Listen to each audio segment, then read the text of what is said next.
हमें इसी बात का डर था। वल्लाही आज मुझे उन लोगों पर तरस आ रहा था। अगर आप इजाजत दें तो मैं कल भी जाकर। ना ना ना, बस बस बस।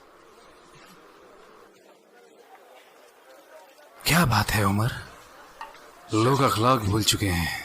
कौन लोग? आजकल तो मक्का में सिर्फ दो तरीके के लोग हैं। काश मैं मोहम्मद के सहाबाओं को कसूरवार ठहरा पाता। कसूर हमारे ही लोगों का है।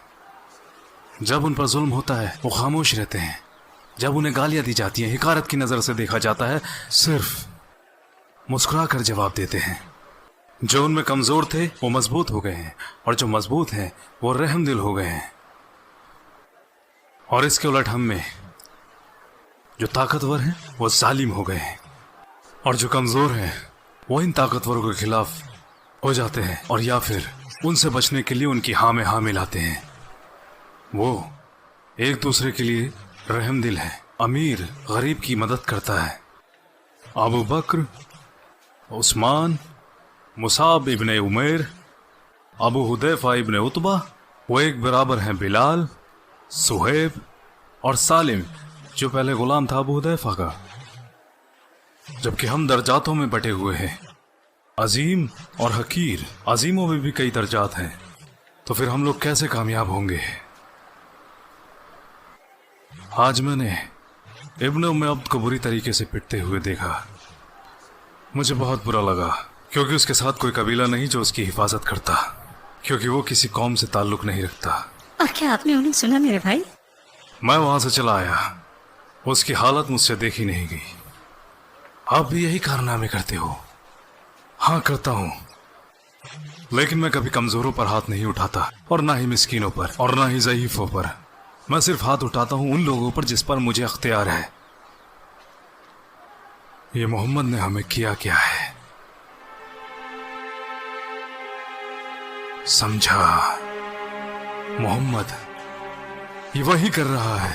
ये सारी परेशानियां हमें उसकी वजह से ही पेश आ रही हैं। मैं जाऊंगा और अपनी तलवार से उसका कत्ल कर डालूंगा, और फिर मैं खुद को सौंप दूंगा बनी हाशिम को। चाहे तो वो मुझे मार डाले। इंसान के बदले इंसान। इस तरह मक्का के पुराने दिन वापस आ जाएंगे। ये आप क्या करने जा रहे हैं मेरे भाई? किस जुल्म के लिए आप उनका खून बहाएंगे? वो ना कभी आपके रास्ते में आए और ना कभी आपके साथ बदजुबानी की, और आप उन्हें कत्ल करने का इरादा रखते हैं। हजारों लोगों का खून बहने से अच्छा है कि दो लोगों का ही खून बह जाए।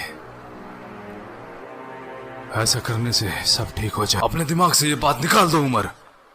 वल्लाही बड़ा भाई होने के नाते मेरा फर्ज बनता है कि मैं तुम्हें गलत कामों से रोकूं। मैंने तुम्हें इख्तियार दिया क्योंकि तुम इस लायक हो। अब खामोश रहो और मेरी बात ध्यान से सुनो। मैं तुमसे बड़ा हूं और मेरे तुम पर कुछ इख्तियार है कि अपने दिमाग से ये सारे गंदे ख्याल निकाल दो, वरना तुमसे बड़ा बदनसीब कोई ना होगा। अभी तुमने खुद ही बताया कि मोहम्मद और उनके सहाबा सच्चे और साबित कदम हैं। अपने आप को काबू में रखो। गुस्सा इंसान को जल्लाद बना देता है।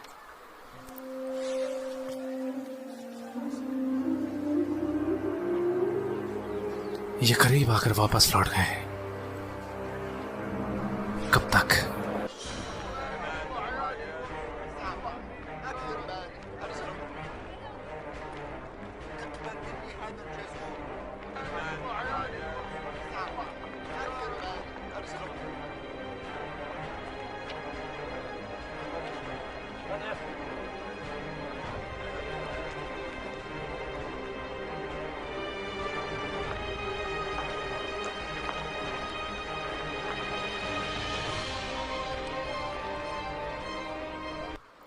मोहम्मद काबे के सामने खड़ा होकर इबादत कर रहा है और अबू बकर भी उसका साथ दे रहा है, और तुम लोग यहाँ बेखबर बैठे हो।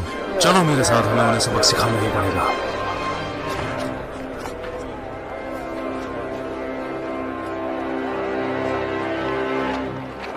वापस वापस चले जाओ, हमें आपसे कोई झगड़ा नहीं करना। क्या तुम उसको नुकसान पहुंचाओगे जो ये कहता है कि मेरा रब एक है? और जब हाशिम कबीले वाले ये बात सुनेंगे तो क्या होगा? इसका अंजाम जानते हो, हजारों लोग मारे जाएंगे। सही कहा। तो बोल अपने दोस्त को कि फिर यहाँ से चला जाए और फिर कभी यहाँ आने की हिमाकत ना करे। मैं अल्लाह के नबी को हुक्म नहीं दे सकता, वो तो खुद हमें अल्लाह का हुक्म सुनाते हैं और हम उसे मानते हैं। तो फिर अब तेरी बारी है। हमारे बच्चों और गुलामों को भड़काने वाला भी तू ही है। जब बुला अपने ताइम कबीले को।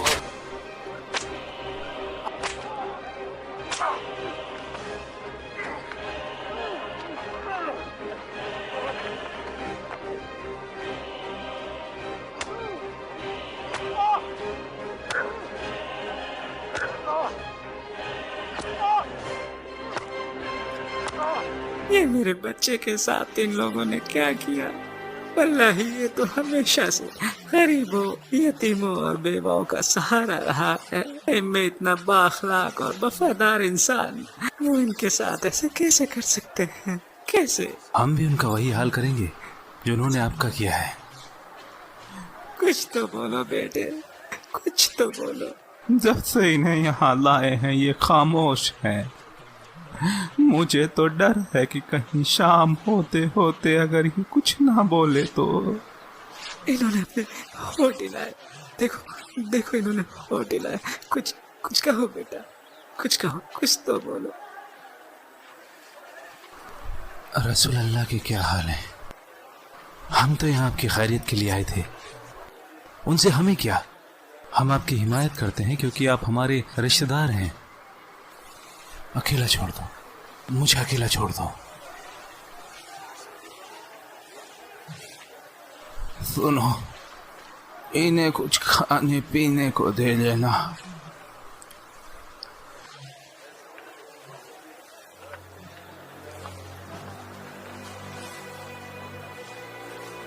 कैसे हैं रसूलुल्लाह?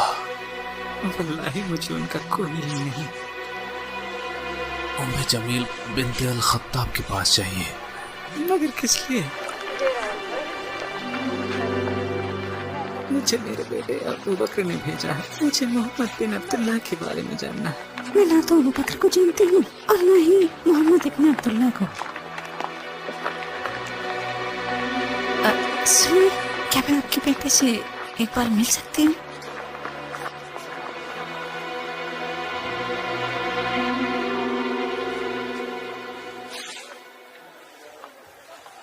वल्लाही मुशरिकीनों ने आपका क्या हाल किया है। अल्लाह उन्हें उनके किए की सजा जरूर देगा। क्या तुम भी मुसलमान हो गई हो? पहले बताओ रसूलुल्लाह कैसे हैं? आपकी माँ सुन रही है। आप इनकी परवाह ना करें। अल्लाह के रसूल बिल्कुल महफूज हैं। कहाँ है वो? अलरकम। जब तक कि मैं रसूलुल्लाह को अपनी आंखों से न देख लूं, वल्लाही मैं तब तक ना कुछ खाऊंगा ना पीऊंगा। सब्र रखें अबू बकर, जब तक ये सारी चीजें ठीक नहीं हो जाती हम खुद आपको उनके पास लेके जाएंगे। थोड़ी अपनी तकलीफ तो कम होने दीजिए।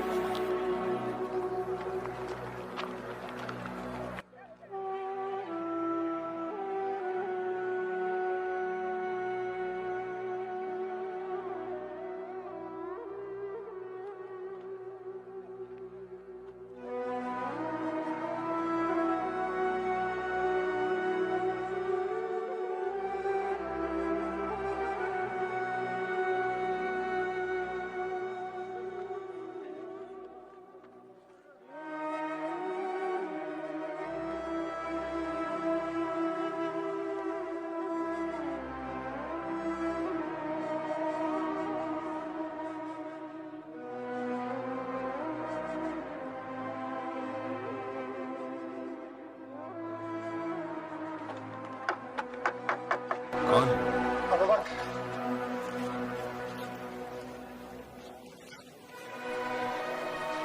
मैं आप पे कुर्बान जाऊं या रसूलुल्लाह। मैं बिल्कुल ठीक हूँ, सिवाय इसके जो तुबा ने मेरे चेहरे के साथ किया है। बाहर मेरी माँ खड़ी हैं, इन्होंने मेरी बड़ी देखभाल की। मेरी गुजारिश है कि उन्हें अंदर बुलाएं और शहादत दिलाएं। हो सकता है आपकी दुआ से उन्हें जन्नत नसीब हो जाए।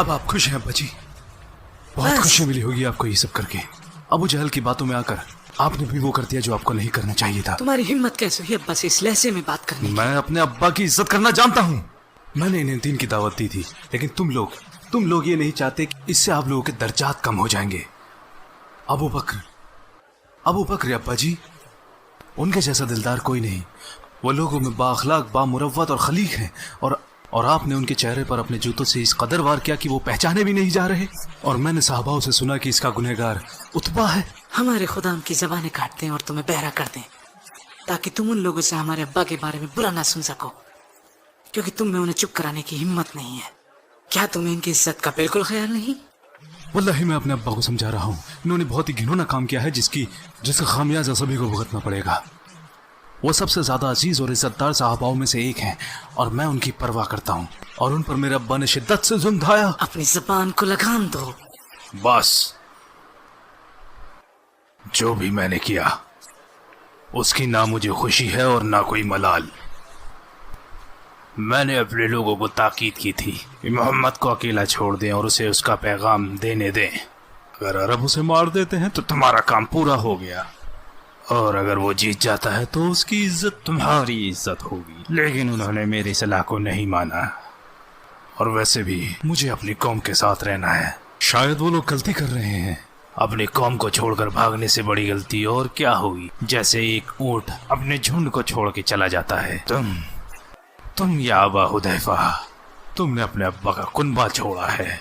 मुझे भी तुम्हारे साथ वही करना चाहिए था जो बाकी के लोग अपनी औलादों के साथ कर रहे हैं, जिन्होंने अपनी पुरखों का दीन छोड़ा है। वो उनको जेल में रखते हैं, भूखा रखते हैं और बुरी तरीके से मारते क्योंकि हैं। तुम्हें गैरत नहीं है। मैंने तुम्हारे साथ ऐसा नहीं किया, हालांकि लोग इस पर मुझे सुनाते हैं और नापसंद भी करते हैं। अबू जहल जो भी उसकी बात मानेगा वो तबाह हो जाएगा। अब तुम अपने अब्बा की कमियां निकाल रहे हो।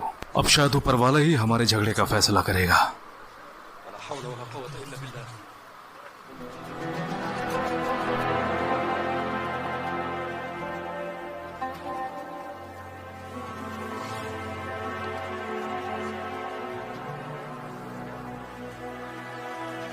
आप हमारे लिए इतनी परेशानी क्यों उठा रहे हैं अल-वलीद? पता नहीं, शायद हम रिश्तेदार हैं। और अबू अल हकम तो हमारे भाई हैं। देखो उन्होंने हमारे साथ क्या किया।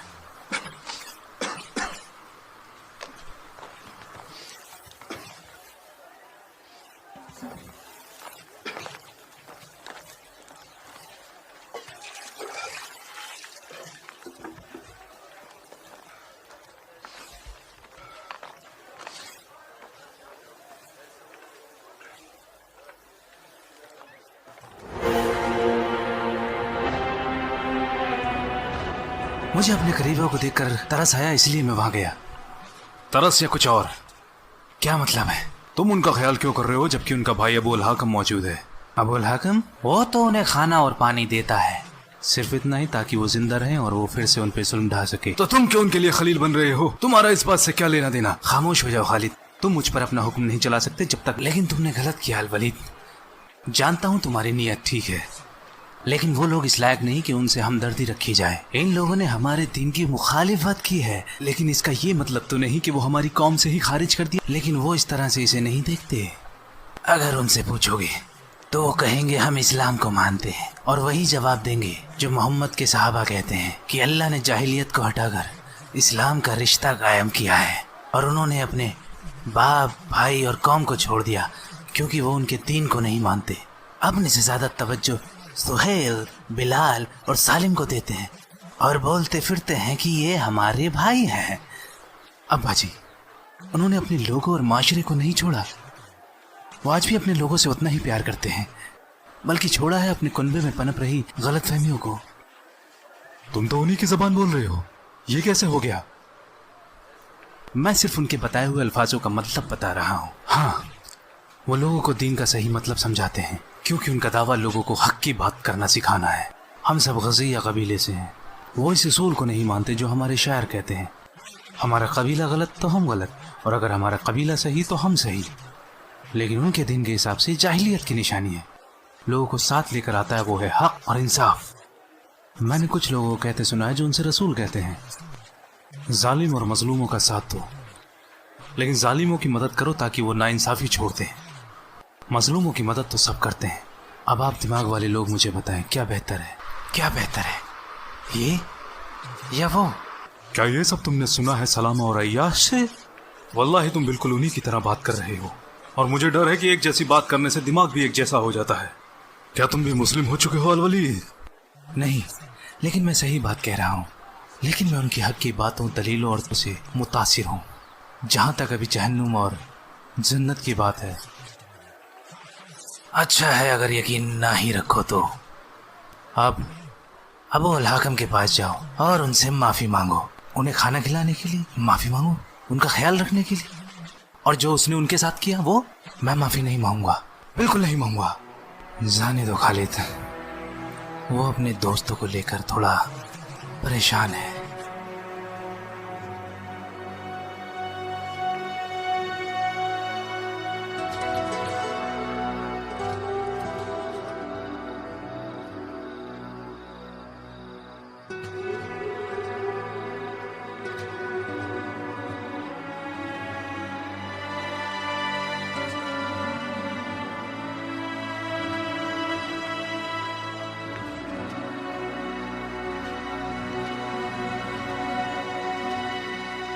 अब्दुल्ला,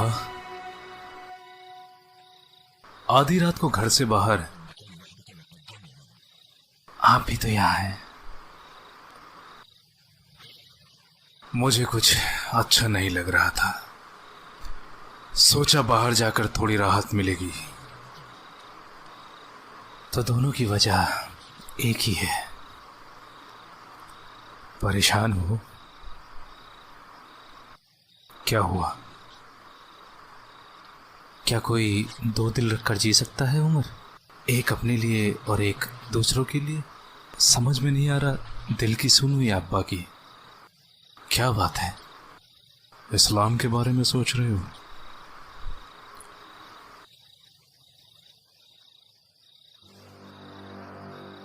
अगर अपने दिल की सुनोगे और इस्लाम अपनाओगे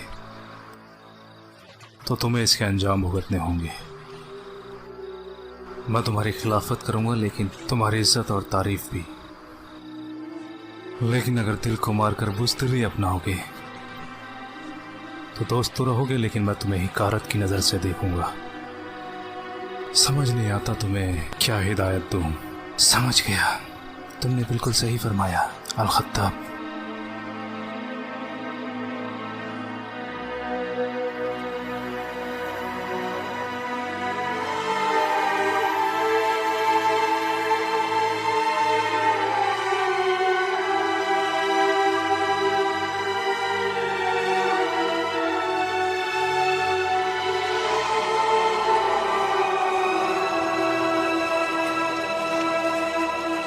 ऐसा मत करो अब्दुल्ला, मेरी बात तो समझो।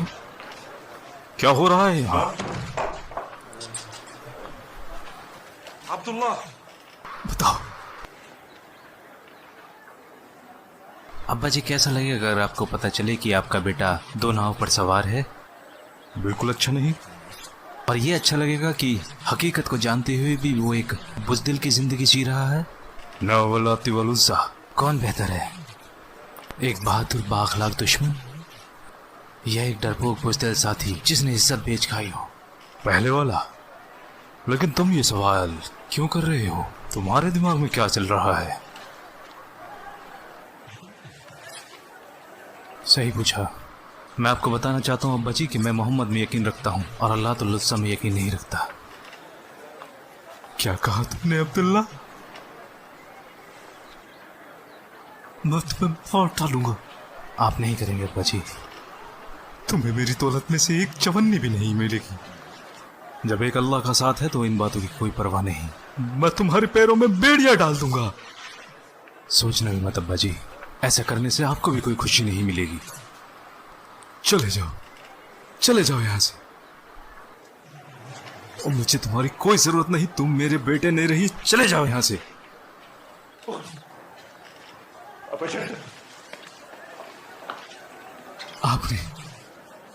आपने उसे छोड़ा अब्बा जी, मैंने नहीं। वो मेरा भाई है।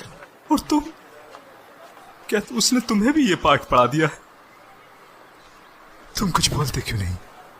आपको क्या लगता है अब्बा जी, मैं क्या कोई बच्चा हूं जो मुझे कोई भी कुछ भी बोल जाएगा? अगर मेरा कोई ऐसा इरादा हुआ तो उसकी जिम्मेदारी मेरी होगी। मुझे ऐसे ही कोई नहीं बरगला सकता। क्या मेरी अपनी कोई राय नहीं हो सकती?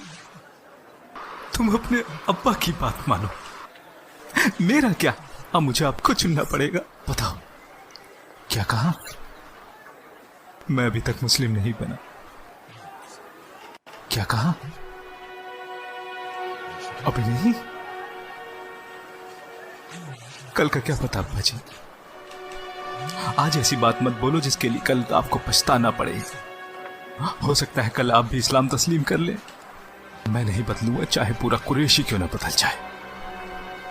अगर मेरे पास लड़ने के लिए कुछ भी नहीं बचा, तब भी मैं मोहब्बत और उसके साहबाओं के साथ आखिरी दम तक लड़ता रहूंगा।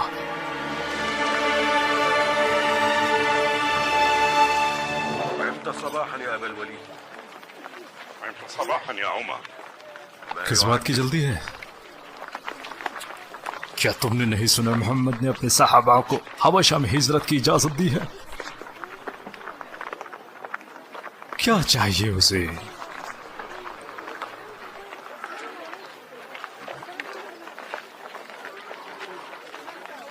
क्या तुम्हें समझ में नहीं आता?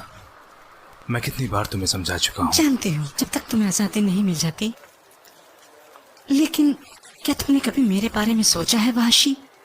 मेरा क्या होगा? मान लो तुम्हें 10-20 साल आजादी और ना मिली, और ऐसा हुआ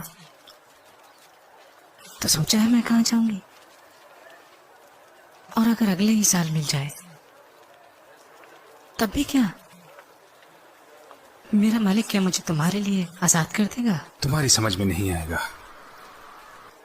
जिसका खुद का कोई ठिकाना ना हो, वो किसी और को क्या सहारा देगा? और तुम ये बात जानती हो। जहां तक मेरी बात है, मैं तुम्हारे साथ हर हाल में खुश हूं।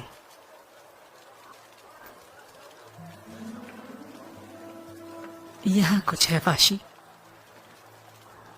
जिस पर सिर्फ उसके मालिक का ही हक होता है। ये जो चाहता है वही करता है, जिससे चाहे उसे प्यार करता है, और जिसको चाहे उससे नफरत करने लगता है। खुद को देखो, क्या ये तुम्हारा दिल नहीं जो इस गुलामी से नफरत करता है? या इसकी इजाजत भी मालिक से ली?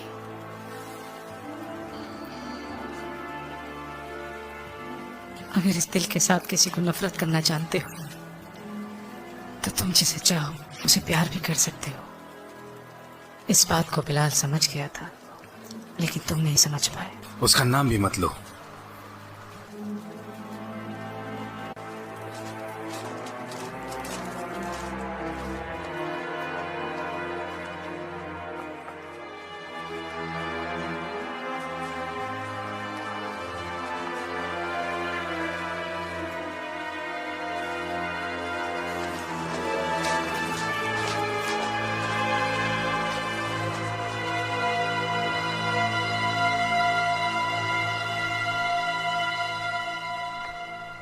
जानते भी हो बाहर लोग क्या कह रहे हैं?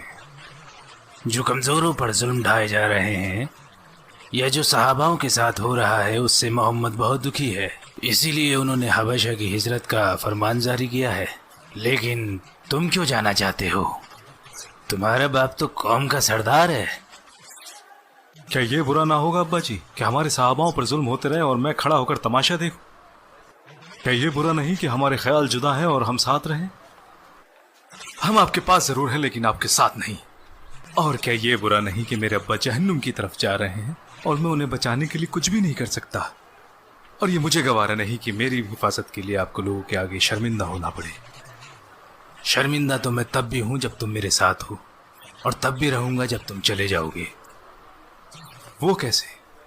तब वो कहेंगे उतबा इब्ने रबिया, कौम का सरदार, अपने बेटे की हिफाजत ना कर सका और उसे मरने के लिए हबशा भेज दिया। जैसा रसूलुल्लाह ने कहा, वहां का राजा इंसाफ पसंद है और वहां सच्चाई को तरजीह दी जाती है। क्या वाकई हबशा के नजाशी के लिए ऐसा कहा?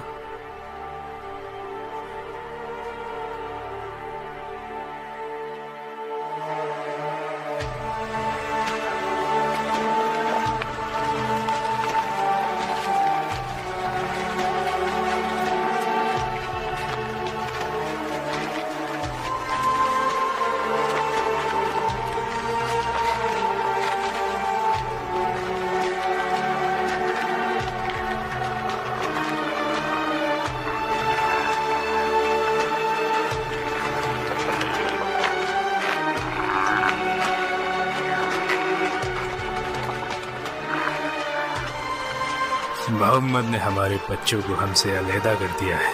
सही कहा। अब समझ में ये नहीं आता कि आधे दिल से हम रोएं या आधे दिल से हंसें। उसने हमारे दिलों को चीर डाला है।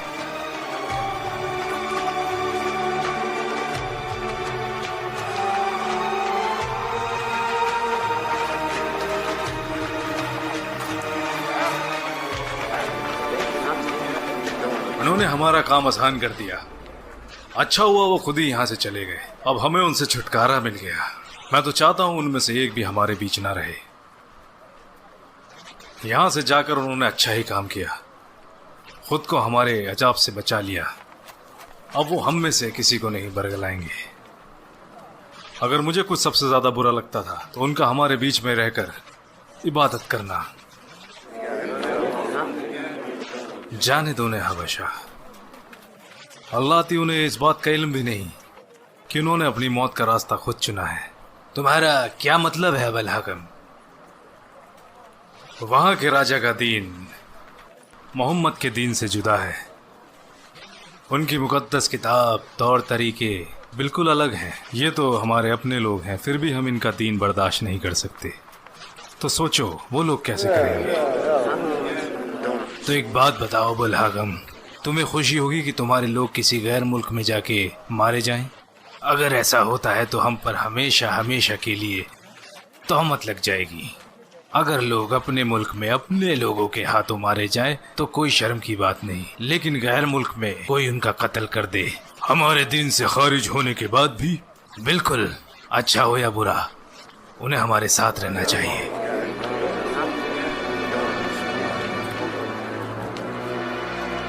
आज आपने मजलिस में क्यों कुछ नहीं बोला? मेरे पास आज कहने के लिए कुछ भी नहीं था। क्यों, ऐसा क्यों हुआ?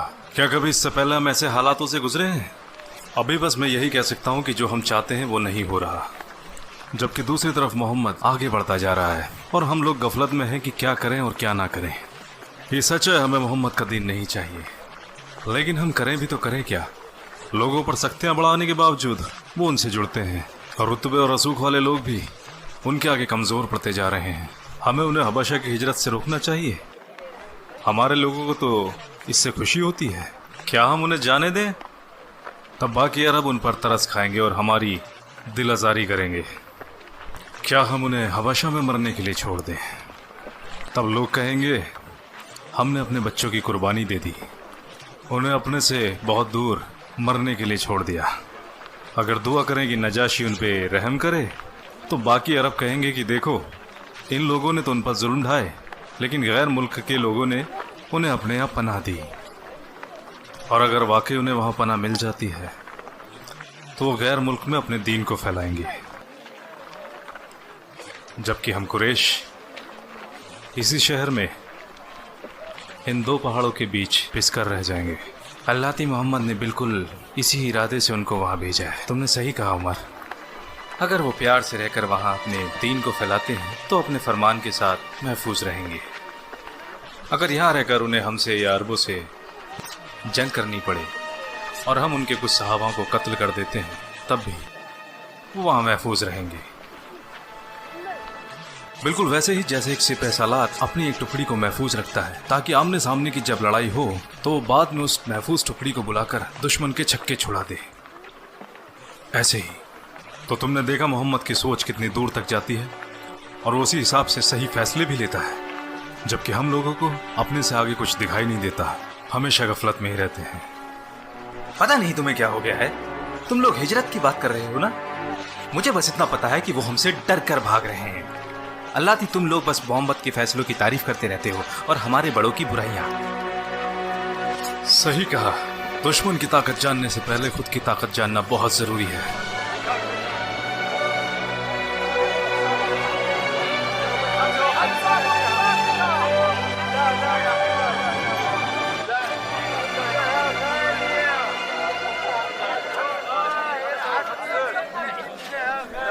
तुम तो बिल्कुल पहचानने में नहीं आ रहे हो बिलाल।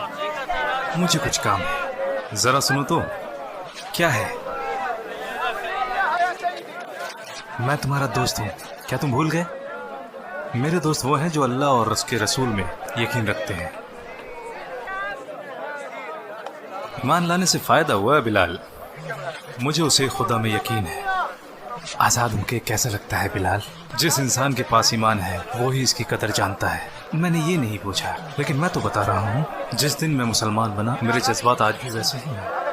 ये यहाँ से शुरू होता है वाशी और फिर पूरे जिस्म में फैल जाता है। ये वो है जिसे तुम खुद चुनते हो, तुम खुद इसके मुख्तार हो और कोई तुम्हें इसे नहीं दे सकता। तुम यहाँ क्या करने आए हो? तुम्हारे पास कोई काम धंधा तो है नहीं। मैं लोगों को दीन की दावत देता हूँ। तुम अरबों को अपने दीन की दावत देते हो? क्या इतना काफी नहीं कि तुम अभी महफूज हो और अब तो तुम आजाद भी हो? मैं उस खुदा का शुक्र कैसे अदा करूं जिसने मुझे इस दीन का रास्ता दिखाया। मैं अपनी उस खुशी में लोगों को शरीक करना चाहता हूं। बिलाल, क्या तुम भी हबशा जा रहे हो जो हमारे पुरखों की जमीन है? नहीं, मुझे मुहाजिर नहीं बनना। क्यों नहीं? जब अरब मुहाजिर बन सकते हैं तो तुम तो वहीं के हो। नहीं, मुझे नहीं लगता तुम कभी समझ पाओगे। मेरे लोग यहाँ हैं, यहाँ वाशी। इस्लाम ने मुझे उनमें जगह दी है। उनका दीन मेरा दीन, उनकी जुबान मेरी जुबान, उनकी खुशियाँ मेरी खुशियाँ, उनका गम मेरा गम। मैं यहाँ रहता हूँ और यहीं मर जाऊंगा। अगर हबशा वालों ने अपनी गंदी नजर हरम की इस मुकद्दस जमीन पर डाली, चाहे उसमें किसी कौम के लोग क्यों ना हो, मैं उनके गले चीर डालूंगा। तुमने बिल्कुल सही कहा, मैं कभी नहीं समझ पाऊंगा।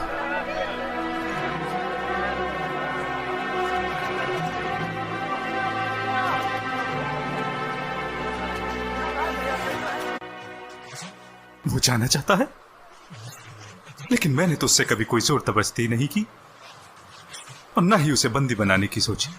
अच्छा होता मैं उसे नजरबंद कर देता। कम से कम वो जाने दो उसे। मुझे परवाह नहीं कि चाहे उसे जानवर खा जाए या कहीं डूब के मर जाए। अब्दुल्ला,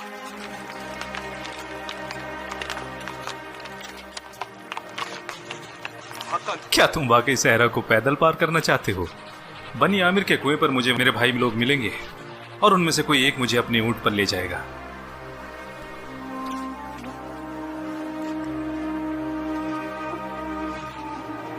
ये ले जाओ। नहीं, मुझे जरूरत नहीं है।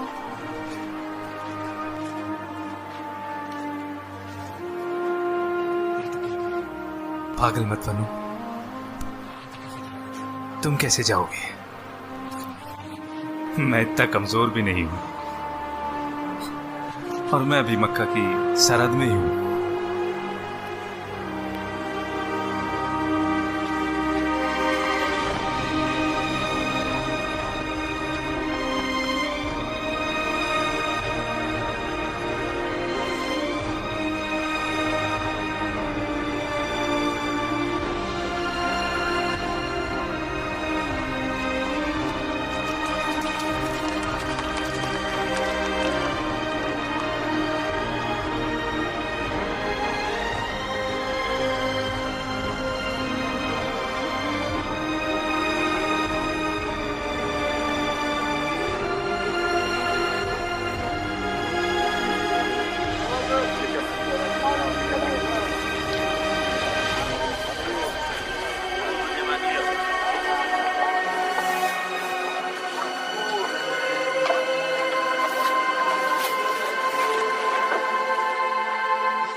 तुम लोग हमारे लोगों के बीच में कैसे रह पाओगे? जैसा रसूलुल्लाह ने हमें बताया, एक ऐसा मुल्क जहाँ सच्चाई का बोलबाला है और जहाँ का राजा सबके साथ बराबर का इंसाफ करता है। क्या वाकई ऐसा कहा?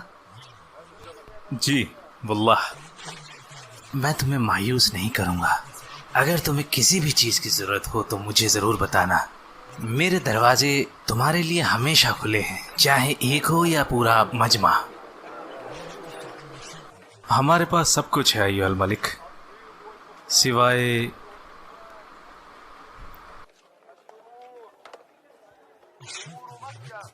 बस हमें मक्का की याद आती है अल मलिक। तुम पर वहां जुल्म ढाए गए तब भी? अपना घर हर किसी को प्यारा होता है अल मलिक। हमने बड़ी कोशिश की कि हमारे लोग हम में यकीन रखें, या कम से कम हमें अकेला छोड़ दें, ताकि हम अल्लाह के रसूल को एक फरमान देकर भेजा गया है।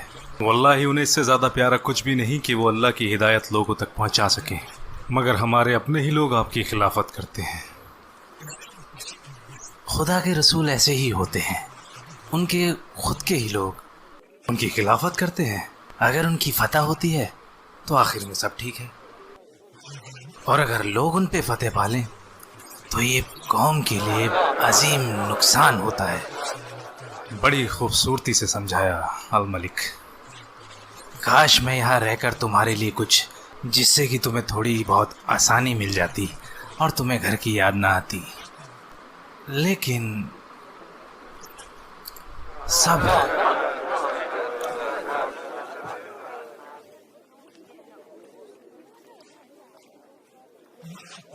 जैसा कि मुझे बताया तुम उतबा के बेटे हो। आप मेरे अब्बा को जानते हैं अल मलिक? तुम्हारे लोग हमेशा हमारी जमीन पर तिजारत के लिए आते हैं, कभी कुछ बेचने या खरीदने। उनमें से कुछ लोग मेरे से मिल के जाते हैं, जैसे अबू सुफियान या अल आस इब्ने वैल और उनका बेटा अम्र इब्न लास। बड़ा ही ज़हीन, बेहतरीन और अक्लमंद नौजवान है। मुझे उसकी सोहबत पसंद है। इस बार वो मेरे पास आएगा। वैसे क्या कर रहा है आजकल?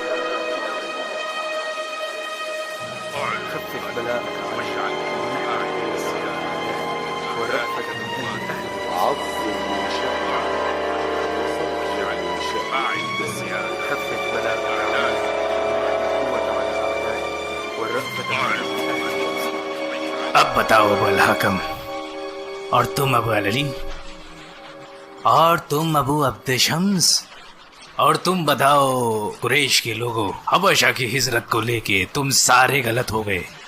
मैंने तुम्हें बिल्कुल सही सलाह दी थी। अब बस रहने भी दो अबू अल वलीद। हमें क्या मालूम था कि हबशा का राजा उनका ऐसा इस्तकबाल करेगा। हमें तो लगा कि वो लोग वापस आते ही होंगे, क्योंकि उन्हें वहां पूछने वाला कोई नहीं। तुमने सोचा कुछ और, लेकिन हुआ कुछ और। वो वल्लाही तुम लोग करना कुछ चाहते हो और हो कुछ और जाता है। हम लोग तिजारत करते हैं, कोई किसान तो है नहीं। जब भी हम में से कोई मुसलमान बनता है, तुम लोग उसे चीजें बेचने से मना कर देते हो, ये कहकर वो वल्लाही या तो वापस आ जा या भूखा मर।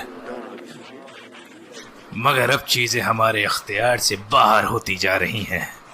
सोचो क्या होगा अगर मक्का से एक बड़ा तबका यहाँ बाहर चला जाए, जो हमारी चीजें खरीद फरोख्त करता था। अजीब वक्त आ गया है।